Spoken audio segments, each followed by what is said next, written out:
Ada hal yang penting mengenai kedaulatan negara, yaitu peta Indonesia, wilayahnya digembos di Tiongkok. Tapi nampaknya berita di dalam Indonesia memang tidak diarahkan kepada kedaulatan wilayah agar masyarakat tetap tidak sadar bahwa teritori Indonesia sudah dicaplok Tiongkok tanpa perlawanan dari pemerintah yang diberi kuasa oleh rakyat. Berita nasional fokus ke melankolinya SBY, kotak durennya Caimin, pencalonan Gibran, dan tim ses Ganjar. Itu aja beritanya diputer-puter. Beda dengan India yang medianya langsung marah. Rakyat India teriak di mana-mana memprotes Tiongkok. Ada 2 wilayah India Utara diklaim Tiongkok melalui peta baru Tiongkok. Di wilayah Arunachal Pradesh, di Ladakh, seluas 38.000 km persegi, sebuah wilayah seluas 40 kali negara Singapura, atau seluas 10 kali lahan sawit yang diputihkan, yang kemudian malah diberikan kepada orang kaya oligar, bukan diberikan kepada rakyat sekitarnya. Malah kalau bersawit ditangkap rakyat di sana.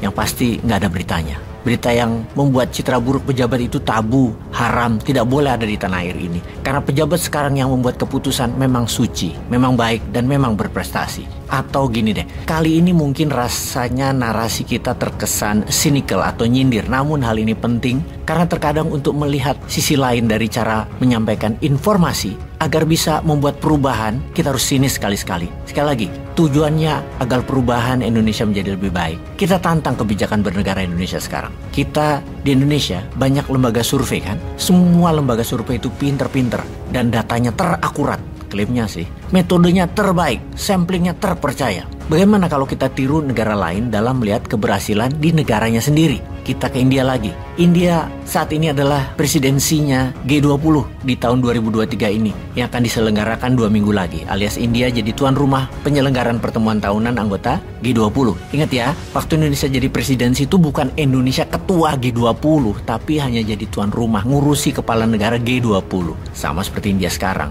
Jangan salah tafsir ya, atau memang narasinya dibangun supaya Indonesia keren gitu ya. Enggak gitulah. Kita lanjut. Untuk itu India melakukan survei, bukan di negaranya saja, namun di warga negara anggota G20, di negaranya masing-masing. Berapa yang suka India, berapa yang tidak suka India. Tujuan survei ini adalah menjelaskan seberapa besar pengaruh India di luar negeri, seberapa besar pengaruh di mata warga negara asing atau negara lain tentang India. Dari 10 anggota G20 sisi Eropa, 3 negara menyatakan negatif view tentang India.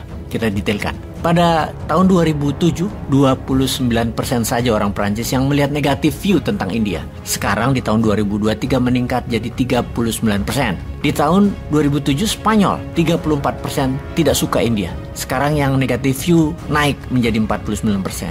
Dan di Inggris tadinya 9% saja yang tidak suka India, sekarang meningkat jadi 29% melihat India dari negatif view. Ini karena India membeli minyak Rusia dan bersikap netral dalam perang di Ukraina. Padahal masyarakat Eropa jadi menderita karena inflasi, kenaikan harga-harga barang, dan kenaikan harga energi di Eropa hampir 100% dalam 2 tahun terakhir ini. Di Amerika Latin, India juga mendapatkan negatif view dari 3 negara yaitu Meksiko, Brazil, Argentina. Di Amerika, India mendapatkan citra sangat baik. Di mata warga Amerika, melihat India positif lebih dari 55%. Bernegara penting sekali untuk mengenal positif public perception warga negara lain terhadap negara kita. Dengan survei di banyak negara, di situ kita bisa tahu seberapa pengaruhnya negara kita dan pemerintahan kita. Kita harus bekerja keras mengunjungi mereka, mempererat, membangun diplomasi, membangun citra positif, dan memberikan manfaat kepada mereka. Walaupun sebenarnya manfaat terbesar ya buat kita sendiri. Jadi kita tanya nih ke Kementerian Luar Negeri dan ke Kementerian Propaganda atau Menteri Penerangan. Gak ada ya Menteri Penerangan sekarang ya?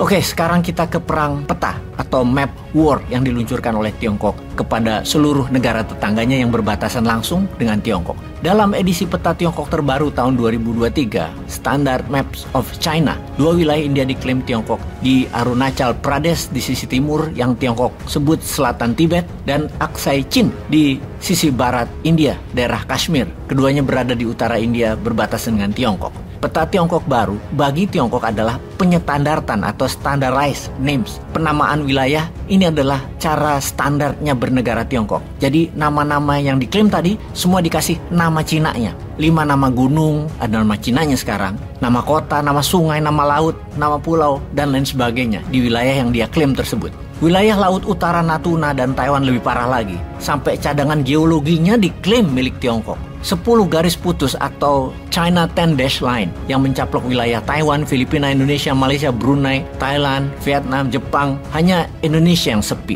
Sepi inggawe, beneran deh, sepi gawemu. Bahkan ketika masyarakat di Vietnam, Filipina, Malaysia protes, pejabat Tiongkok hanya mengatakan jangan lebay lu, jangan salah arti. Jangan salah arti gimana, emang lu yang nyolong kok kampret. Ini gue teriak-teriak begini, pejabat pasti kesal karena pejabat mengharap rakyat nggak tahu. Karena nanti kakak tertua marah kalau rakyat Indonesia nggak bisa dibungkam. Nanti nggak invest lagi di Indonesia. Bersiap para buzzer rupiah, serbu bosman, cuan, cuan, cuan, gitu ya.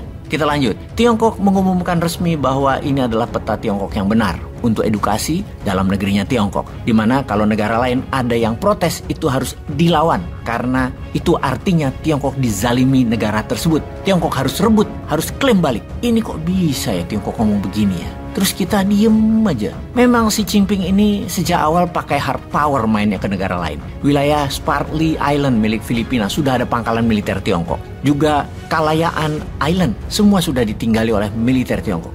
Dengan Malaysia, Laut Sabah dan Sarawak diklaim Tiongkok. Dilawan dengan militer armada laut Malaysia di lokasi menjaga 24 jam. Indonesia dengan Natuna sepi. Tiongkok dengan Jepang di Senkaku Island membuat Jepang membangun pangkalan militer Amerika yang ada di lokasi pulau tersebut. Tiongkok sudah memberi nama Cina kepulauan tersebut dengan nama Diaoyu.